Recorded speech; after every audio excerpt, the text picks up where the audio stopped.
Unafraid Show. It's your boy, George Reister in the building.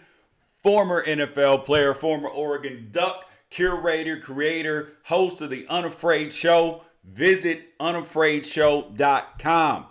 We got so many great things up for you guys today. The Hot Takes House will be up as soon as I get off of here. The Hot Takes House will be up. Bunch of great things we got to talk about: college football, the NFL, Ray Carruth, CP3 and Rondo getting in a fight, and also the Pac-12 needs a new commissioner. But first, we want to start out with the fun fact of the day.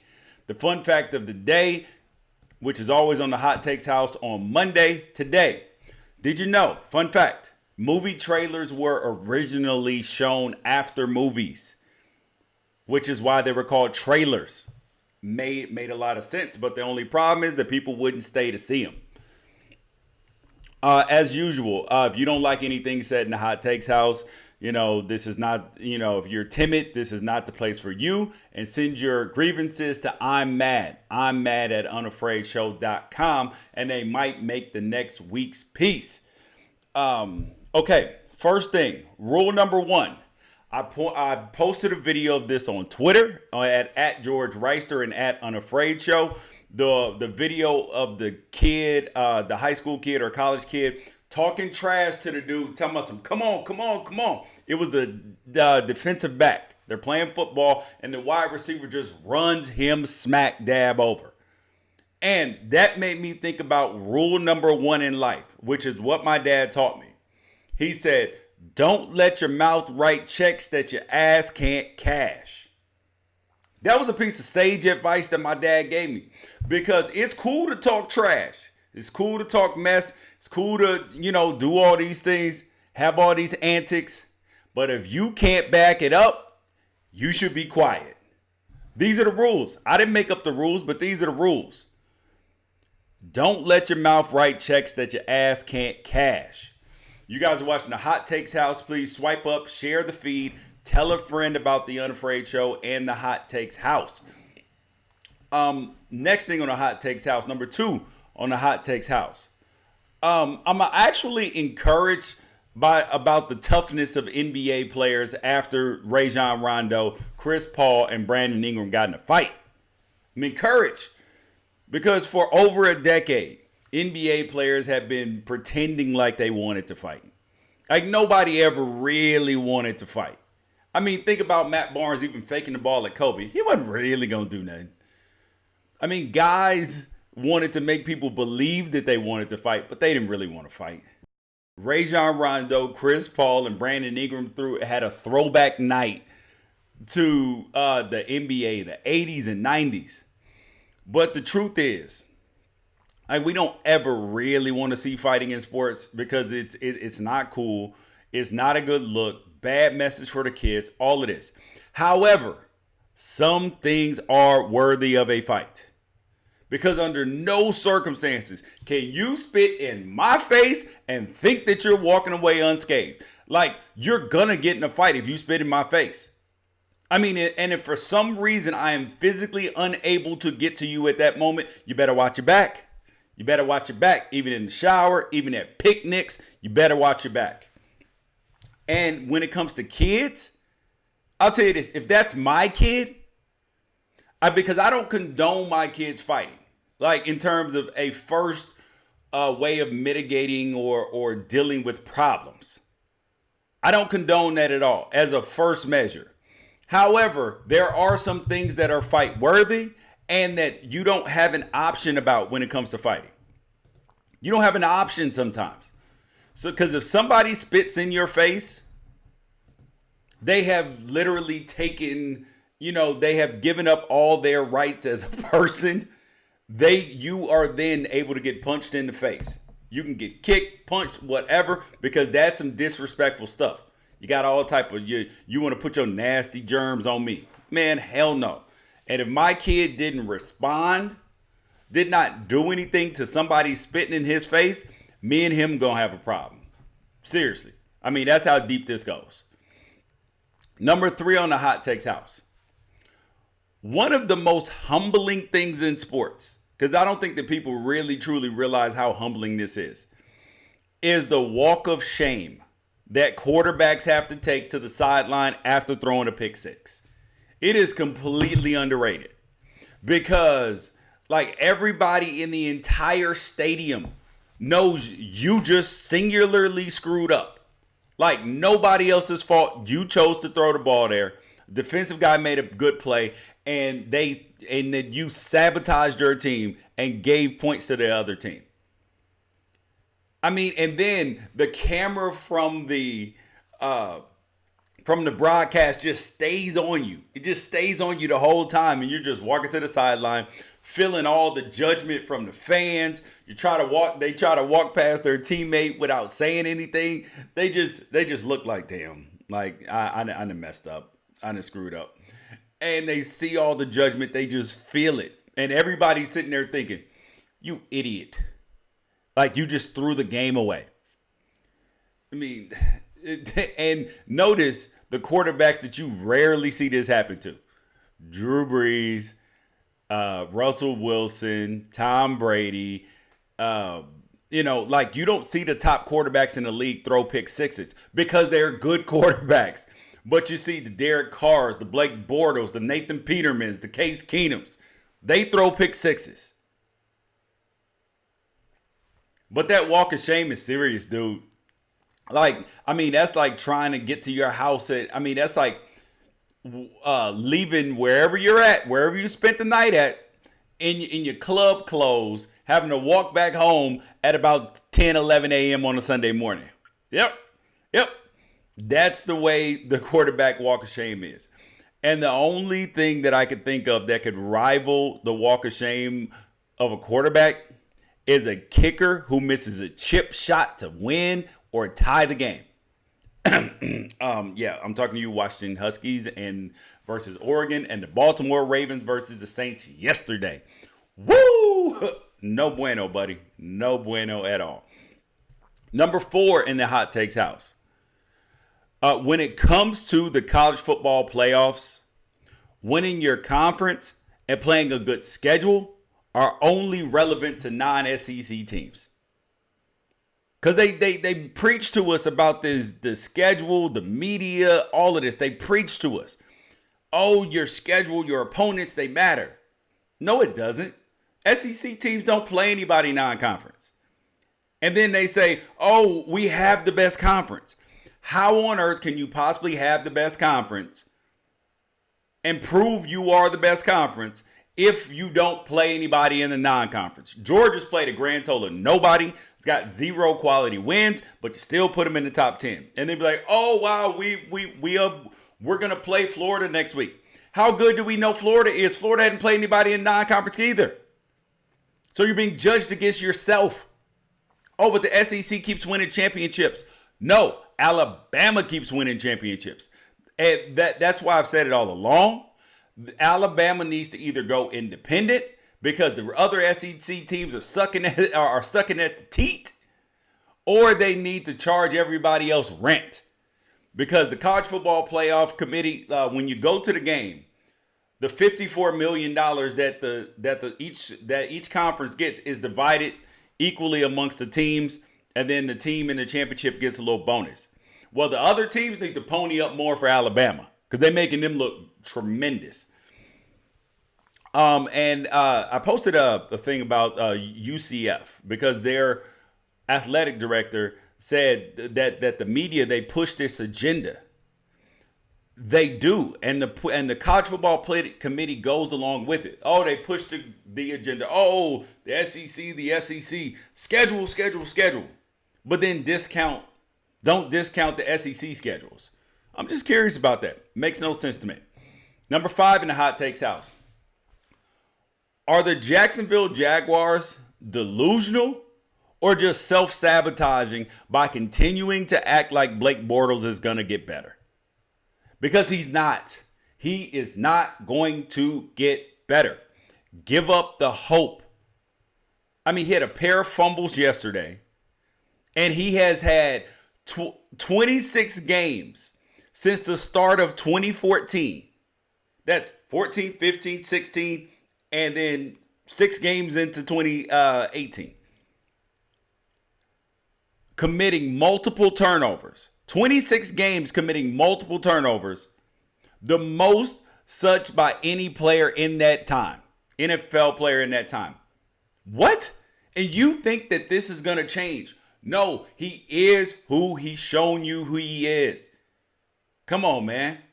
I want the Jaguars to win. But the reason why I said self-sabotage is because the team is apparently not even considering a trade for a quarterback.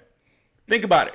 They sat out in the offseason trying to get, they could have got Kirk Cousins, maybe Alex Smith via trade. They also could have traded for Teddy Bridgewater just like the Saints did. They don't even need him. And they got him. But you're not going to trade? Pfft, bad move, brother. Bad move. That is wasting a good defense. That's why the defense looks so bad right now. Because the offense is horrendous. Come on in, man. Come on into the Hot Takes house. The water is warm. Water's warm in the Hot Takes house. We got number 6 in the Hot Takes house. The New York Giants made the same mistake the Jaguars did when they drafted Saquon Barkley instead of a quarterback. Easy work. Because the Jaguars passed on Patrick Mahomes, Deshaun Watson, when they drafted Leonard Fournette. Same thing that the Giants did when they drafted Saquon Barkley. They both got tremendously good players in Fournette and Saquon Barkley. But this is the NFL. Like more than 60% of the snaps are taken out of shotgun. Your running back is more of a receiver now than it is a traditional running back. Your quarterback matters far and away more than any other position. I mean, like this just a bad move. And the Jaguars are wasting their defense. The Giants are wasting all that free agent money that they spent because they don't have a quarterback.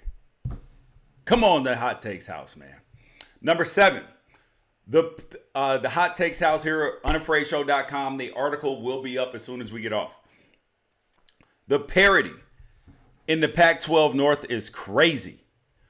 4 of the best 20 teams in the country are in one division. I don't care what the AP poll says. The AP poll says 4 in the top 25, but really 4 of the top 20 teams in the country. Like, really? Like, come on, man. Like people don't realize that. When they get to talking about the Pac-12 schedule soft and this and that, there's no tougher division in football than the Pac-12 North. There is not anywhere. If you can name one, show it to me. Oh, the Big Ten East with Ohio State, Penn State, and Michigan. No, really? Michigan's probably the best team out of there right now. Penn State's not that good. They're all right, but they're more talented than a lot of people they play. Number 8 in the Hot Takes house.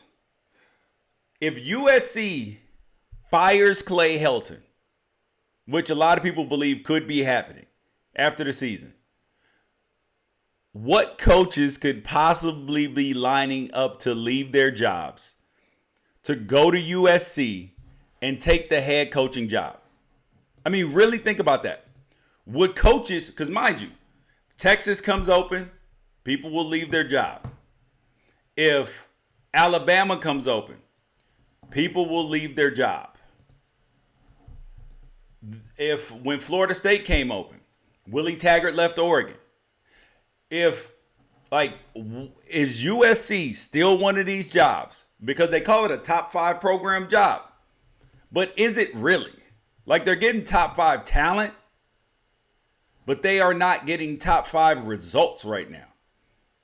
Like, in the last time that they had a coaching search, when they hired Clay Helton, it wasn't exactly guys lining up to leave their job to come to SC.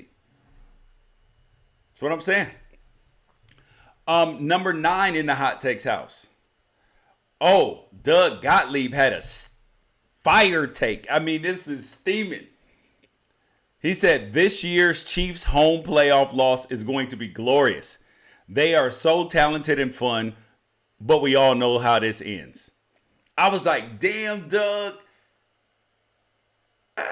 I'm not hating that take. That's fire. That is hot takes house material, buddy. Because the Chiefs, as good as they look right now, still look like a team that will lose to the Patriots in the playoffs. I mean, really. Really. Yeah, we will get to CP3 and Rondo in a second. Yeah, so the Chiefs, as good as they are, as much as we enjoy watching the Chiefs play, I mean, like, it's hard to believe that they will some kind of way break the Chief curse, win a playoff game, and then get to the Super Bowl instead of the Patriots. I'm not buying it right now. I'm with you, Doug Gottlieb. You guys, don't forget, if you guys want your take featured in the Hot Takes House, send it to I'm mad at unafraidshow.com, and it may make next Monday's Hot Takes House. Number 9 on the Hot Takes House. I'm sorry, number 10 on the Hot Takes House. I saw Alabama do the most Bush League thing I have seen a Nick Saban-led team do. Like, they gave Butch Jones, who's Tennessee's former coach, a Gatorade bath after they beat the terrible Tennessee Vols. Until last week, when Tennessee beat Auburn. Tennessee hadn't won a conference game since like 2016. And you're giving a Gatorade bath for that? Butch Jones built that team. He built the team. And then you come in and there you were 30-point favorites. You stomp a hole in them naturally. But then you give him a Gatorade bath? Dude, could there be anything more humiliating than that? You getting celebrated for being an analyst on a team that you beat, that you built, and a program that you kind of helped destroy.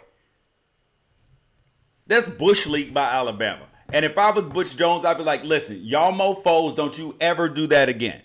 Do it after we win a national championship. I mean, oh, God, it's ugly. Number 11 in the Hot Takes House. The Pac-12 needs a new commissioner at this point in time. Now that we know about the replay scandal, now that we know that like there's some secrecy going on, I got questions. Because Larry Scott, who's a nice guy, didn't know the Pac-12 replay procedure. He didn't know if there was a manual. He doesn't really know who's involved in it clearly because he's making misstatements. I mean, like, that's not cool to have impropriety going on in your replay process and calls that impact the game. You got Mike Leach calling the guy who did it, Woody, calling him a coward. This is a problem. And then the media asked for access to other replay reviews. And you know what he said? He said nothing. He said nothing. He said, we're not going to release the tapes. What? Mike Davis, I 100% agree with you. Larry Scott was a tremendous asset for the Pac-12. And he is becoming a national embarrassment. I mean, come on, man. Like it's ridiculous because the Pac-12's got a couple of issues.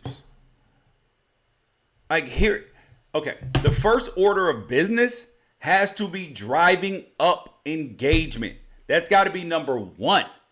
And how do you drive up engagement? TV network deals. It's got the Pac-12 network. If you have DirecTV, if you have other providers, streaming networks, you can't get it. How stupid is that?